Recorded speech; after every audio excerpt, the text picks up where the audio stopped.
Working full-time and spending time with his family kept Dale Lisby very active. When he fell off a roof in 1991, however, he not only broke his leg, but discovered arthritis as well.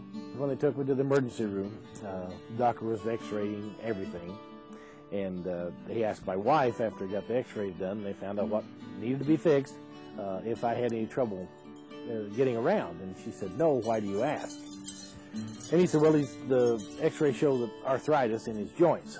Over the next several years, the pain in Dale's leg, especially his right knee, continued to increase, forcing him to slow down and give up his favorite hobby, carpentry. And then getting up and down, getting up much slower, and takes a few steps before you begin to get things straightened out, and it just progressively went from there. Dale worked with Dr. Gregory Fox to manage the pain through non-surgical treatments, but the arthritis and the pain continued to worsen.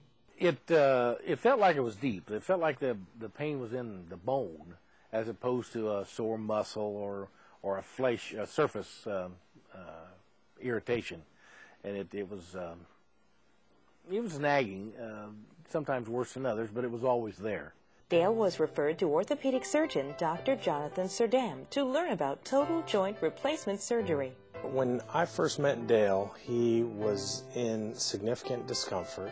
His right knee pain had gotten so severe that he was even having trouble driving.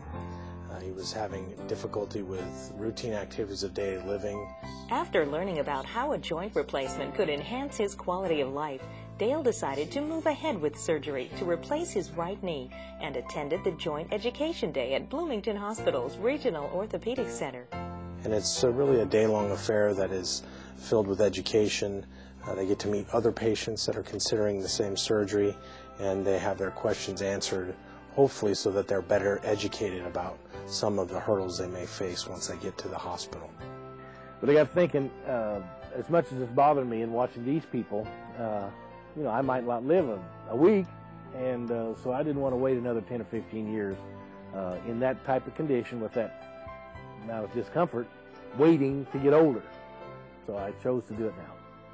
On December 13, 2006, Dale entered Bloomington Hospital for total joint replacement surgery. When we go into a joint, we resurface the bone and take away the damaged cartilage and replace it typically with metal implants that serve to become a smooth, weight-bearing surface again for the patients. Following surgery, Dale spent 3 days in the hospital recovering and beginning the rehabilitation process. But I had a real good experience with the hospital and the nurses, the staff. I couldn't have had a better experience. Dale continued rehab on an outpatient basis with Dr. Surdam and exercised at home.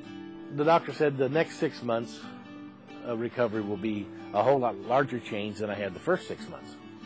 So I'm expecting just be back to normal a little bit.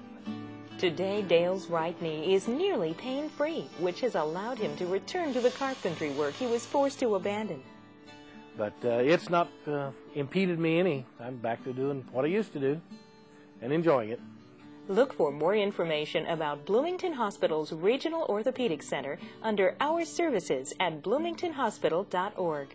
Bloomington Hospital, advancing medicine, enhancing health.